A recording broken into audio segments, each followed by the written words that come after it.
मैं चीर की जमीन बीज बोता हूँ, मैं किसान हूँ, चैन से कहाँ सोता हूँ। नमस्कार, जी पंजाब हरियाणा हिमाचल के एग्री कॉन्क्लेव 2018 में आप सभी का स्वागत है। एग्री कॉन्क्लेव 2018 एक ऐसा मंच जहां पर आज बात सिर्फ पंजाब के किसानों की ही नहीं बल्कि हरियाणा, हिमाचल और देश भर के किसानों की खुशहाली, उनकी तरक्की, उनके विकास की बात होगी। आज बात उस धरती पुत्र की होगी, अन्नदाता की होगी, जिसकी मजबूती से देश की तरक्की जुड़ी हुई है। जी पंजाब हरियाणा हिमाचल ने वक्त वक्त पर किसानों के मुद्दों पर सरकार को चिताया है। ग्राउंड जीरो से किसानों की जो भी दुर्दशा है, परेशानियां हैं, उनकी आवाज को बुलंद करने की कोशिश की है और आज भी यही कोशिश जी पंजाब हरियाणा हिमाचल की रहने वाली है। एग्री कॉन्क्लेव के जरिए जी पंजाब हरियाणा हिमाचल एक ऐसा मंच लेकर आया है, एक ऐसी कोशिश है ताकि किसान इस मंच से आज समाधान लेकर जाएं। इस खास कार्यक्रम को और खास बनाने के लिए आज हमारे बीच हिमाचल प्रदेश के राज्यपाल महामहिम आचार्य देवव्रत जी हमारे साथ मौजूद हैं और उनके साथ साथ जी पंजाब हरियाणा हिमाचल के संपादक दिनेश शर्मा हमारे साथ मौजूद हैं। तालियों से प्लीज दोनों का स्वागत कीजिए। बहुत बहुत स्वागत है सर आपका यहाँ पर। और एग्री कॉन्क्लेव को मैं आगे बढ़ाऊंगी, लेकिन उससे पहले मैं आज तमाम स्पॉन्सर्स का धन्यवाद करना चाहूंगी जिन्होंने इस कार्यक्रम को और खास बनाया है। Agri Conclave presented by Microtech, Technology Will Live, powered by Sri Sai University Palampur, transforming dreams into reality. Associate sponsors, RIMT University, Education for Life. Associate sponsors, Brass Seed Store, Ludhiana, Best Seed Producer of Punjab. Associate sponsor, News One, Multitech, powering innovative farmers. Associate sponsors, Gurbaz Agriculture, चोने दी नाड़नू आग न लगाओ, गुरबाज पेरी chopper, reversible plough आते rotavator चलाओ।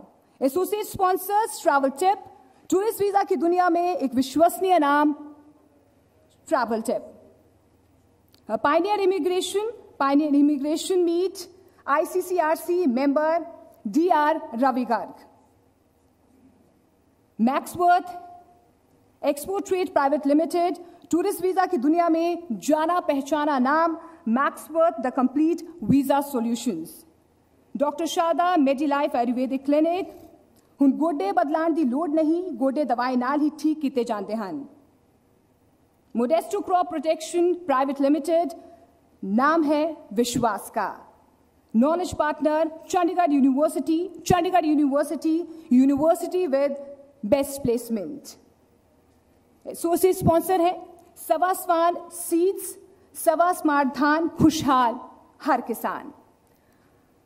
कार्यक्रम को आगे बढ़ाते हैं। महामहिम की मौजूदगी इस कार्यक्रम में और खास इसलिए बन जाती है क्योंकि खुद राज्यपाल आचार्य देवव्रत जी जीरो बजट प्राकृतिक खेती को लेकर लगातार जन जन तक इस स्कीम को पहुंचाने की वो कोशिश करते हैं और खुद प्रधानमंत्री नरेंद्र मोदी ने इस बात का जिक्र भी किया है। ऐसे में सरकार की किसानों को लेकर, उनकी खुशहाली को लेकर क्या कुछ रणनीति और आगे का रोड मैप रहने वाला है, तमाम ऐसे सवाल हैं और इन्हीं सवालों के सिलसिले को आगे बढ़ाएंगे। हमारे पहले सेशन की हम शुरुआत करने वाले हैं और दिनेश शर्मा जी पंजाब हरियाणा हिमाचल के संपादक इस पहले सेशन की शुरुआत करेंगे। Over to you sir.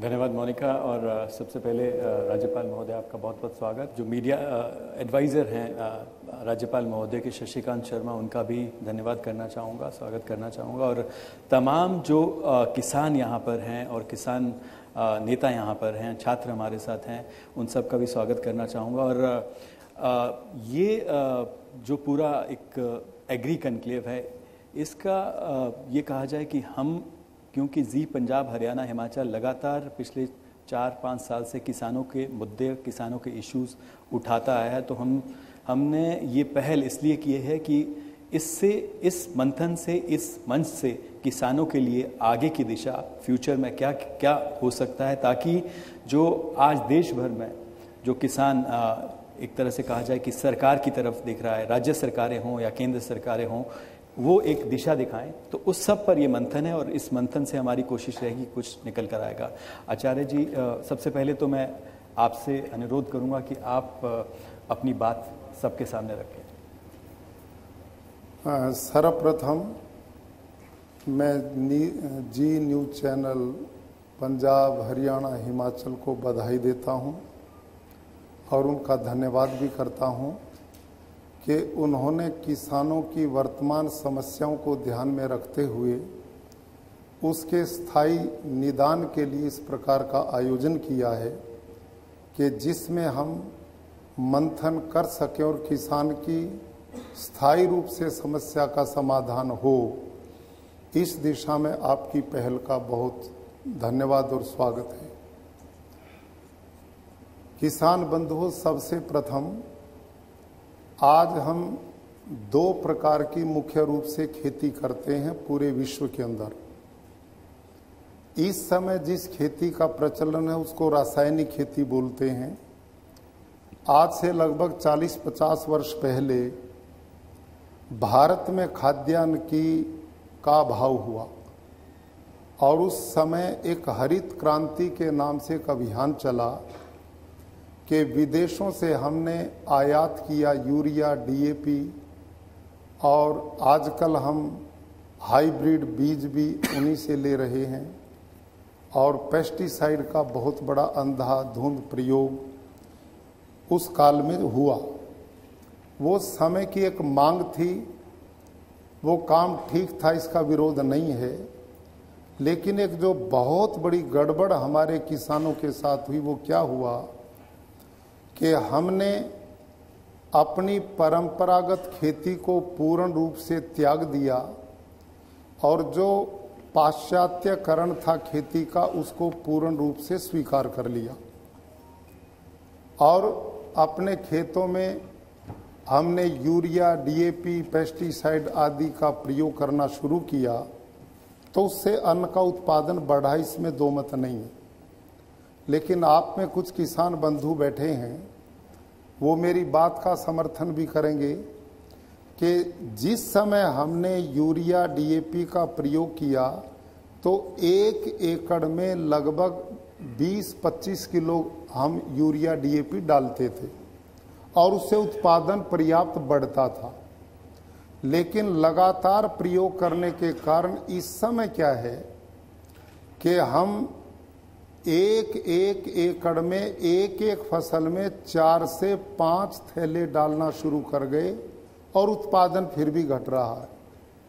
इसके क्या मतलब निकला कि हमारी जमीन की जो उर्वरा शक्ति है, उत्पादक क्षमता है, वो घट रही है और जमीन बंजर होने के कगार पे पहुंच गई है।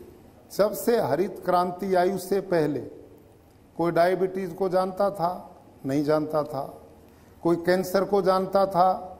नहीं जानता था। कोई हार्ट अटैक को जानता था? नहीं जानता था। आज हमारे अस्पतालों की संख्या पर्याप्त बढ़ चुकी है, डॉक्टरों की बहुत बड़ी संख्या है, लेकिन रोगी उससे भी ज़्यादा बढ़ रहे हैं। हॉस्पिटलों में जाओ, आपको बेड नहीं मिलते, इतनी बीमारियां हैं। इसका मूल कारण क्या है कि आज हम जो गेहूं, चावल, दाल, सब्जियां, फल जो भी इस रासायनिक खेती से पैदा करते हैं वो स्लो पॉइजन हर व्यक्ति के शरीर में जा रहा है और लोग बीमार हो रहे हैं। नंबर 1 बात। दूसरा, इस पद्धति से किसान की लागत बढ़ रही है और उसकी आय घट रही है। उसका परिणाम अनेक प्रांतों में घटनाएं आप देखते हैं कि किसान आत्महत्याएं कर रहे हैं। ये इसी खेती का परिणाम है। और इसके साथ इस रासायनिक खेती से पर्यावरण दूषित होता है, पानी की लागत बहुत बढ़ती है, इसके उत्पाद लोगों को बीमार कर रहे हैं, किसान की आय घट रही है। तो हर तरह से ये खेती किसी भी प्रकार से लाभकारी इस समय नहीं है। लेकिन भारत के प्रधानमंत्री श्रीमान नरेंद्र मोदी जी जो चाहते हैं कि 2022 तक भारत के किसान की आय डबल होनी चाहिए, दुगनी, उनका ये जो संकल्प है, मैंने अनुभव किया कि जैविक खेती के द्वारा वो संभव नहीं है। क्यों नहीं है उसकी जानकारी मैं प्रमाण के साथ आपको देता हूं। भारत और विश्व में जैविक खेती जब भी हम शुरू करते हैं तो पहले 2 सालों में उत्पादन घटता है। नंबर 1 कमजोरी। नंबर 2, जब हम जैविक खेती करते हैं तो साइंटिस्ट, वैज्ञानिक, कृषि वैज्ञानिक ने बताया कि 1 टन गोबर में 2 किलो नाइट्रोजन मिलता है। ध्यान करें इस बात को, 1 टन गोबर की खाद में 2 किलो नाइट्रोजन मिलता है। तो इससे क्या सिद्ध हुआ कि एक फसल को लेने के लिए किसान यदि जैविक खेती में जाता है तो उसे 300 क्विंटल गोबर की खाद डालनी पड़ेगी, तब वो 60 किलो नाइट्रोजन की पूर्ति होगी। तीसरी एक पद्धति जिसका नाम है जीरो बजट प्राकृतिक खेती, शून्य लागत प्राकृतिक खेती। मैं पहली दोनों खेती अपने खेत में करता रहा 200 एकड़ में। मैंने रासायनिक खेती लंबे समय की, 40 साल की। उसके बाद मैंने 4-5 साल जैविक खेती की। उसमें पहले मैंने बताया कि किस प्रकार से उसमें खर्चा बराबर बढ़ता है। तीसरी जो खेती मैंने की है अब पिछले 7-8 साल से, उसका नाम है शून्य लागत प्राकृतिक खेती। और इस खेती के जनक हैं पद्मश्री सुभाष पालेकर, महाराष्ट्र के कृषि वैज्ञानिक हैं। उस व्यक्ति ने 20 साल तक अपनी एग्रीकल्चर की शिक्षा प्राप्त करने के बाद खेतों में एक्सपेरिमेंट किए, अपने खेतों में, और उसके बाद इस पद्धति को जन्म दिया। अब मैं इस खेती को करता हूं तो कह सकता हूं कि माननीय प्रधानमंत्री जी की जो संकल्पना है कि 2022 तक हम भारत के किसान की आय दुगना कर सकते हैं, इस तीसरी पद्धति में संभव है। शून्य लागत के किसान को खेती करने के लिए बाजार से 1 रुपए की चीज भी खरीदनी ना पड़े। उसकी जो खेती करने में लागत है वो शून्य हो जाए। जब शून्य होगी तो लागत होगी, ये आय बढ़गी कि नहीं। आप किसान बंधु बैठे हैं, कोई भी खेती आप करते हैं तो उस खेती में 10 से 15 हजार रुपया प्रति एकड़ पहले खर्च करते हैं जी। और शून्य लागत में 1 रुपया भी खर्च नहीं करना पड़ता। इसका ये सबसे बड़ा नंबर 1 लाभ शून्य लागत का। दूसरा इसका जो सबसे बड़ा लाभ है कि इसमें पर्यावरण की पूर्ण रूप से रक्षा होती है। तीसरा लाभ, पानी इसमें 70 से 80% बचता है, पानी की लागत कम होती है। तीसरा। चौथा, जमीन की उर्वरा शक्ति जो रासायनिक खादों के डालने से 0.34 ऑर्गेनिक कार्बन पे आ गई, जिसको वैज्ञानिक भाषा में बंजर भूमि कहते हैं, वो हो गई। हमारी इस पद्धति से आपके जमीन की उर्वरा शक्ति बहुत बढ़ती है, इतनी बढ़ती है कि उत्पादन उसमें कम नहीं होता। और खुशी की बात यह है कि हिमाचल प्रदेश सरकार ने इस पद्धति को पूर्ण रूप से स्वीकार करके 25 करोड़ रुपया माननीय मुख्यमंत्री जी के द्वारा इस पद्धति को अपनाने के लिए रखा गया है। और हमें विश्वास है कि पूरा हिमाचल प्रदेश शून्य लागत प्राकृतिक खेती की ओर तेजी से बढ़ेगा और ये एक ऑर्गेनिक स्टेट के रूप में बनेगा। आपने कहा कि पहले ही साल में जो है इसकी एक उत्पादन की अगर बात की जाए तो वो बढ़ता है, कम नहीं होता है। कैसे, ये कैसे होता है? हाँ, इसकी कारण ये है कि ये खेती है क्या, इसकी मैं थोड़ी जानकारी देना चाहता हूँ। जैविक खेती 30 गाय से 1 एकड़ की खेती होती, जैसा मैंने बताया, और जीरो बजट 1 देसी गाय से 30 एकड़ की खेती हम करते हैं। 1 देसी गाय एक रात दिन में लगभग 10 किलो गोबर, 10 किलो गौमूत्र करती है। उस 200 लीटर पानी में हम एक रात दिन के इस गोबर को मिलाते हैं और 1.5 से 2 किलो गुड़ और 1.5 से 2 किलो किसी भी दाल का बेसन, किसी भी दाल का बेसन, और बड़े पेड़ के नीचे की 1 मुट्ठी 200 ग्राम मिट्टी उसमें डालते हैं। बस ये है और कुछ नहीं है जी। इस मिश्रण को हम सवेरे शाम लकड़ी के डंडे से क्लॉकवाइज घड़ी की सुई की तरह राइट नहीं घुमाना, क्योंकि उससे वो नीचे की ओर जाएंगे, ऑक्सीजन नहीं मिलेगी। हम घड़ी की सुई की तरह घुमाएंगे तो उसमें जो जीवाणु हैं वो ऊपर आते हैं, ऑक्सीजन लेते हैं। तो गाय के 1 ग्राम गोबर में 300 से 500 करोड़ जीवाणु हैं जो जमीन की उर्वरा शक्ति को बढ़ाते हैं। और गाय के गोबर की एक विशेषता है कि किसान का जो सबसे बड़ा मित्र है वो है केचुआ, अर्थवर्म, सबसे बड़ा मित्र है। आज रासायनिक खेती ने उसको मार दिया। उदाहरण के लिए किसान बंधु बैठे हैं, हम यहाँ केचुआ एक रखते हैं, उस पे आप यूरिया डालिए, डीएपी डालिए, 2 मिनट में मर जाएगा। हाँ या ना, मरेगा क्या नहीं? और उसके ऊपर गाय का गोबर डालिए, वो उसमें पनपेगा और अपने प्राणियों को भी पनपाएगा। जो यूरिया डीएपी से डरता हुआ केचुआ 15-20 फीट नीचे भूमि में समाधि लिए बैठा है, वो गाय के गोबर की गंध से एकदम अपना काम शुरू कर देता। जमीन के नीचे की सारी खनिज तत्वों को खाकर किसान को ऊपर ला करके दे देते हैं और उन छेदों से ऑक्सीजन जमीन में जाकर के जमीन की उर्वरा शक्ति को बढ़ाते हैं।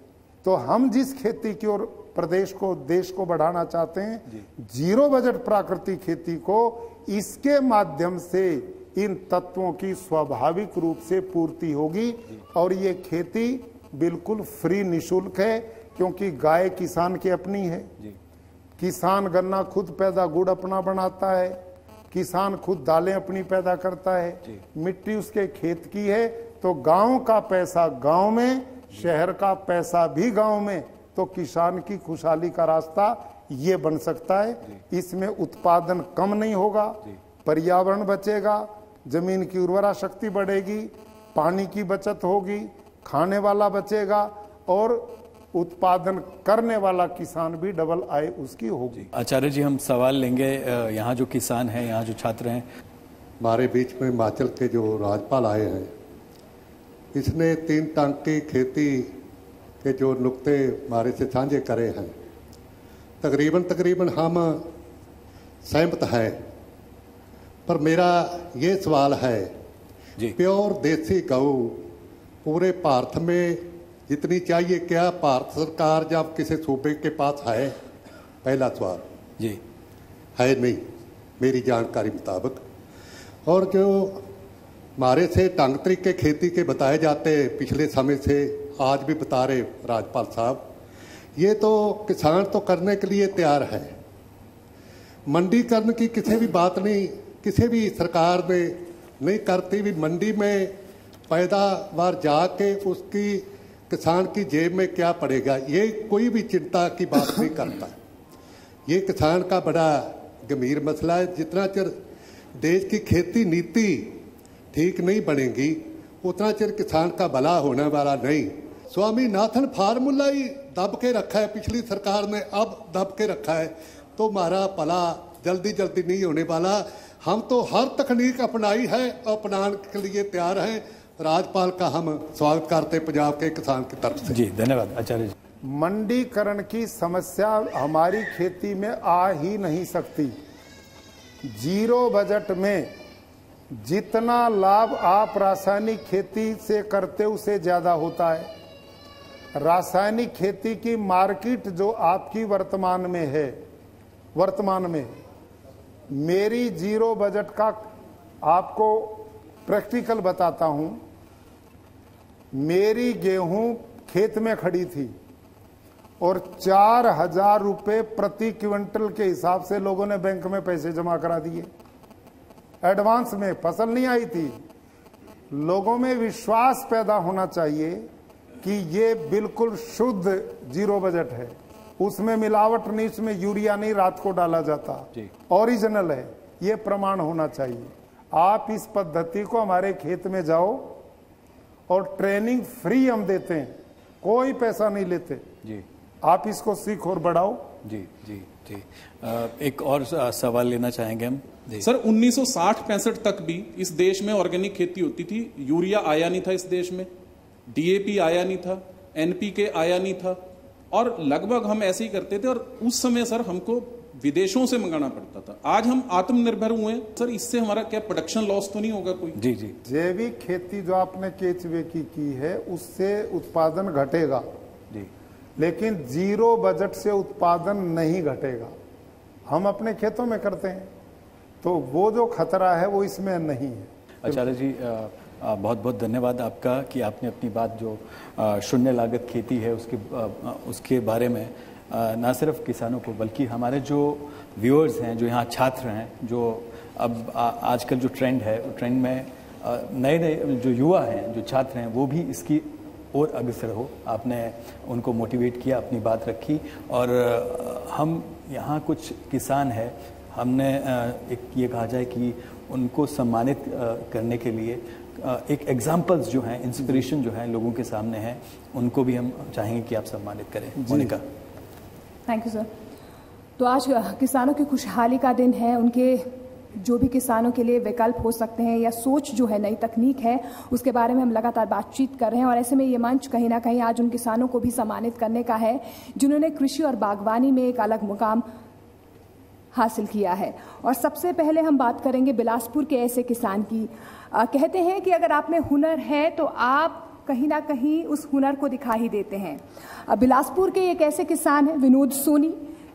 इन्होंने साबित कर दिया है कि अगर आप में डेडिकेशन हो, तकनीक हो, सोच हो किसी चीज़ को लेकर, तो आप हर मुकाम हासिल कर सकते हैं। विनोद सोनी ने कृषि और बागवानी से कैसे सोना उगला है, एक खास रिपोर्ट देखते हैं।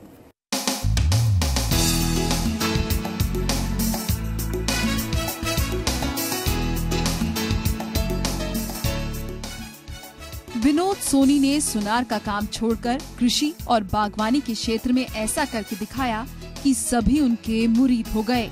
IHBT पालमपुर से टिश्यू कल्चर की ट्रेनिंग ली, आधुनिक लैब का सपना लेकर वापस लौटे, 50% सब्सिडी के साथ रजत निशांत बायोटेक लैब स्थापित की और फिर देश में अपनी एक अलग पहचान बनाई।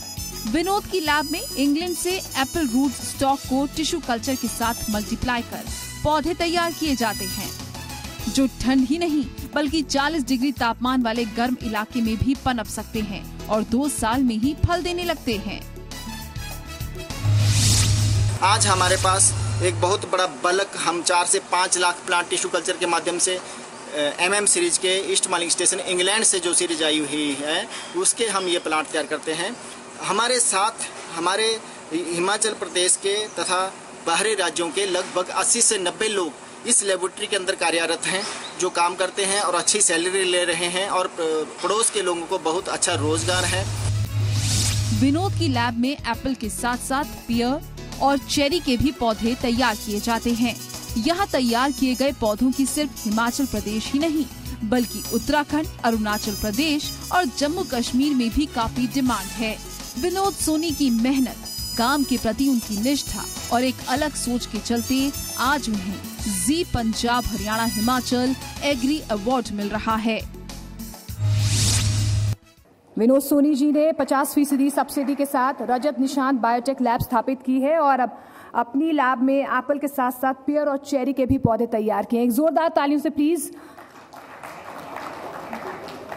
जिस तरीके से एक अलग मुकाम इन्होंने हासिल किया है उसके लिए आज इन्हें सम्मानित किया जा रहा है। प्लीज तालियों की गड़गड़ाहट बंद नहीं होनी चाहिए, जोरदार तालियां इनके इस मुकाम के लिए।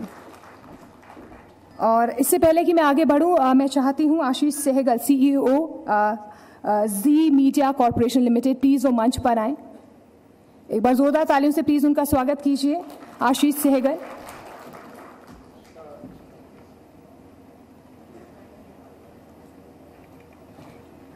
और आगे मैं बढ़ती हूं और फेलिसिटेशन कार्यक्रम को आगे बढ़ाते हैं और हम बात करते हैं मनाली के बागवान है टिकमराम ठाकुर, जिनकी बागवानी की मिसाल आज कई राज्यों के किसान देते हैं। और टिकमराम की सेबों की अलग टेक्निक ही इन्हें सबसे अलग बनाती है। गरीब परिवार में जन्मे टिकमराम कैसे हिमाचल प्रदेश में सबसे महंगा सेब बेचने वाले बागवान बने हैं, एक खास रिपोर्ट देखते हैं।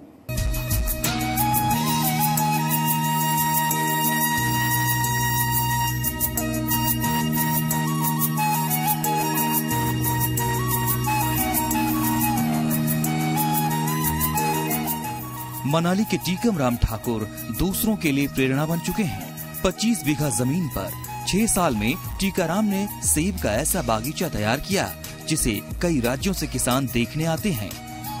उनकी तकनीक को सीखते समझते हैं। इनके बागीचे में करीब 200 बागवान काम कर रहे हैं, जबकि 15,000 बागवान उनके इस बागीचे को देख चुके हैं। टीकम राम के बागीचे में ज्यादातर शिक्षित युवा लगे हैं और अच्छा वेतन पा रहे हैं।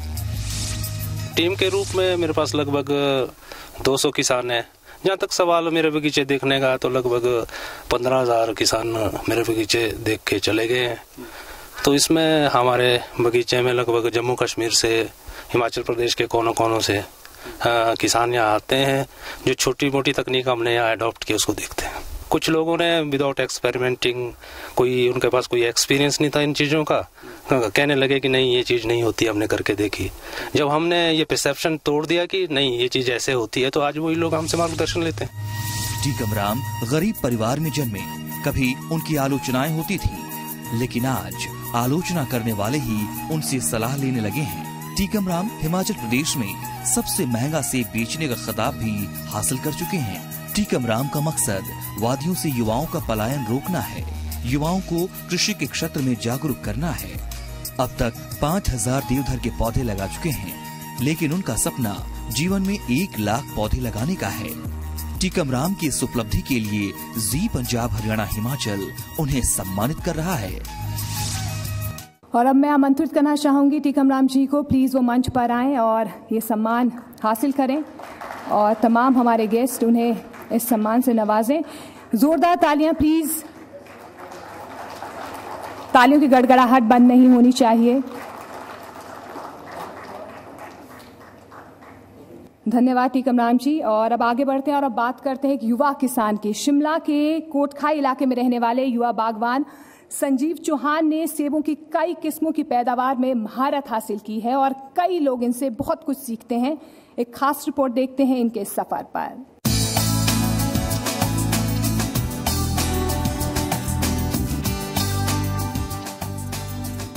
शिमला के साथ लगता कोटखाई इलाका हिमाचल की सेब बेल्ट का अहम हिस्सा। संजीव चौहान ने सेबों की कई किस्मों की पैदावार में महारत हासिल की है। बागवानी के प्रति संजीव का लगाव इसी बात से जाहिर हो जाता है कि उन्होंने बागवानी के लिए अपनी नौकरी भी छोड़ दी। आज आलम यह है कि संजीव सूबे के सेब बागवानों को सेब की अच्छी किस्मों को पैदा करने का रास्ता दिखा रहे हैं। अपनी कोशिशों और मेहनत के लिए संजीव को कई अवार्ड भी मिल चुके हैं। बागवानों को सही जानकारी और जागरूक करने के लिए संजीव कैंप भी लगाते हैं। एक वेबसाइट अपनी बना रखी है पिछले 3 सालों से। उस वेबसाइट्स पे हम लोगों को सेब से संबंधित जो भी जानकारी है ना, वो डे टू डे अपडेट कराते हैं। तो उस पे करीब 20 लाख विजिट्स जो है वेबसाइट पे आ चुके हैं और लोगों को वहां से मदद मिल रही है। और हम लोगों को बाहर जाके भी एजुकेट करते हैं, लोगों को एजुकेट करते हैं, कैंप्स लगाते हैं। कई बार हमारे साथ कोई कंपनी हमारे को हायर करती है ताकि हम फ्री ऑफ कॉस्ट जाते हैं, उन लोगों को एजुकेट करते हैं, प्रूनिंग के बारे में बताते हैं, न्यूट्रिशन के बारे में। ये संजीव की मेहनत ही है जिसकी बदौलत वो आज इस मुकाम पर पहुंचे हैं। जागरूकता के लिए संजीव ने एक किताब भी लिखी। संजीव की इस लगन और जागरूकता फैलाने के लिए जी पंजाब हरियाणा हिमाचल उन्हें सम्मानित कर रहा है।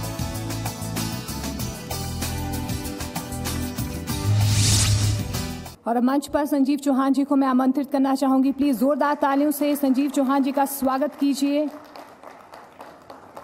तालियों की गड़गड़ाहट बंद नहीं होनी चाहिए प्लीज। उन्होंने बागवानी के लिए अपनी नौकरी तक छोड़ दी है, कई अवार्ड्स इन्हें मिले हैं और बागवानी के लिए कई लोगों को ये प्रेरित करते हैं। संजीव चौहान जी, शुक्रिया आपका बहुत बहुत। तो तमाम ऐसे किसान और बागवान थे जिन्होंने एक नया मुकाम हासिल किया है। Congratulations to all of you.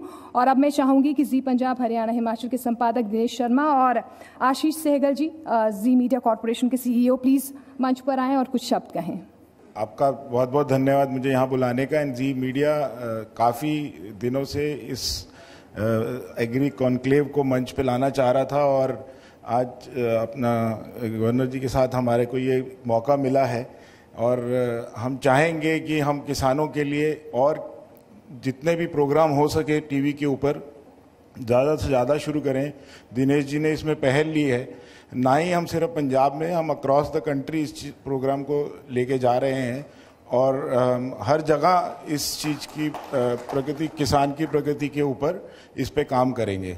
धन्यवाद। Thank you so much sir. और अब मैं चाहूंगी कि जी पंजाब हरियाणा हिमाचल के संपादक दिनेश शर्मा और आशीष सहगल जी हमारे मुख्य अतिथि आचार्य देवव्रत जी को फैसिलिटेट करें। A token of love from जी पंजाब हरियाणा हिमाचल प्लीज।